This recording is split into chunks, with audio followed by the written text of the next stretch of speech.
ನೀವು ಸಣ್ಣವರಿದ್ದಾಗ ಬೇಸಿಗೆ ರಜಕ್ಕೆ ಅಂತ ಅಜ್ಜ ಅಜ್ಜಿ ಮನೆಗೆ ಹೋಗ್ತಾ ಇದ್ರಿ, ನಿಮ್ಮ ಊರುಗಳಿಗೆ ಅಲ್ವಾ? ಆಗ ನೀವು ಮಾಡ್ತಾ ಇದ್ದಂಥ ಯಾವ ಕೆಲಸಗಳು ನಿಮ್ಗೆ ನೆನಪಿದೆ ಅಂತ ನನಗೆ ಕಮೆಂಟಲ್ಲಿ ತಿಳಿಸಿ. ನಂದಂತೂ ಇದೇ ಕೆಲಸ.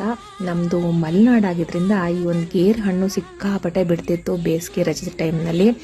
ಸೊ ಅಜ್ಜ ಅಜ್ಜಿ ಮನೆಗೆ ಹೋಯ್ತು ಅಂತಂದರೆ ಗೇರು ಹಣ್ಣು ಹೆಕ್ಕದೇ ಒಂದು ದೊಡ್ಡ ಕೆಲಸ.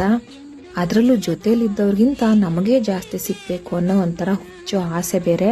ಈ ಒಂದು ಹಣ್ಣುಗಳನ್ನ ತಗೊಂಡು ಬಂದು ಅದನ್ನು ಉಪ್ಪು ಹಚ್ಕೊಂಡು ತಿಂತಾಯಿದ್ವಿ. ಹಾಗೆ ಡೈರೆಕ್ಟಾಗಿ ಹರಳುಪ್ಪು ಬರುತ್ತಲ್ಲ, ಕಲ್ಲುಪ್ಪು, ಅದನ್ನು ಹಚ್ಕೊಂಡು ತಿಂತಾಯಿದ್ವಿ. ಈಗ ಇದನ್ನು ಕಟ್ ಮಾಡಿ ತಿಂತೀವಿ, ಆವಾಗ ಡೈರೆಕ್ಟಾಗಿ ಹಾಗೆ ತಿಂತಾಯಿದ್ವಿ.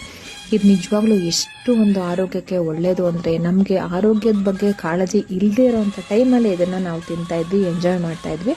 ಬಟ್ ಈಗೇನೆಂದರೆ ಇದರಲ್ಲಿ ಏನು ಹೆಲ್ತ್ ಬೆನಿಫಿಟ್ಸ್ ಇದೆ ಅಂತ ನೋಡ್ತೀವಿ. ಇದನ್ನು ಹೀಗೆ ಕಟ್ ಮಾಡಿ ಇದನ್ನು ಸ್ವಲ್ಪ ಉಪ್ಪು, ಕಾಳು ಮೆಣಸಿನ ಹುಡಿ ಹಾಕ್ಕೊಂಡು ತಿಂದರೆ ಗಂಟ್ಲಿಗೆ ಸ್ವಲ್ಪ ಕಸರು ಥರ ಆಗುತ್ತೆ. ಈ ಹಣ್ಣು ಸ್ವಲ್ಪ ಒಗಚಿರುತ್ತೆ, ಹಾಗಾಗಿ ಕಾಳು ಮೆಣಸಿನ ಪುಡಿ ಸ್ವಲ್ಪ ಹಾಕ್ಕೊಂಡು ತಿಂದರೆ ಗಂಟ್ಲಿಗೆ ಸ್ವಲ್ಪ ಹಾಯ್ ಅನಿಸುತ್ತೆ. ಆಮೇಲೆ ಹೊಟ್ಟೆಲಿ ಏನಾದರೂ ಹುಳು ಇದ್ದರೆ, ಜಂತು ಹುಳು, ಅದು ಕೂಡ ನಿವಾರಣೆ ಆಗುತ್ತೆ. ಪುಟ್ಟ ಮಕ್ಕಳಿಗೂ ಕೂಡ ಕುಡಿಸ್ತಾರೆ ಇದರಿಂದ ರಸವನ್ನು ತೆಗೆದು. ಅದು ಕೂಡ ಹೇಗೆ ಮಾಡೋದಂತ ನಾನು ತೋರಿಸ್ಕೊಡ್ತೀನಿ. ಇದನ್ನು ಎಲ್ಲಿ ಕಂಡ್ರೂ ಕೂಡ ಬಿಡಬೇಡಿ. ಸೀಸನ್ ಆಗಿರೋದ್ರಿಂದ ಮಾರ್ಕೆಟ್ಗಳಲ್ಲಿ ಆರಾಮಾಗಿ ಇದು ಸಿಗುತ್ತೆ. ತನ್ನಿ, ಕಟ್ ಮಾಡ್ಕೊಳ್ಳಿ, ಸಕ್ಕತ್ತಾಗಿ ತಿನ್ನಿ.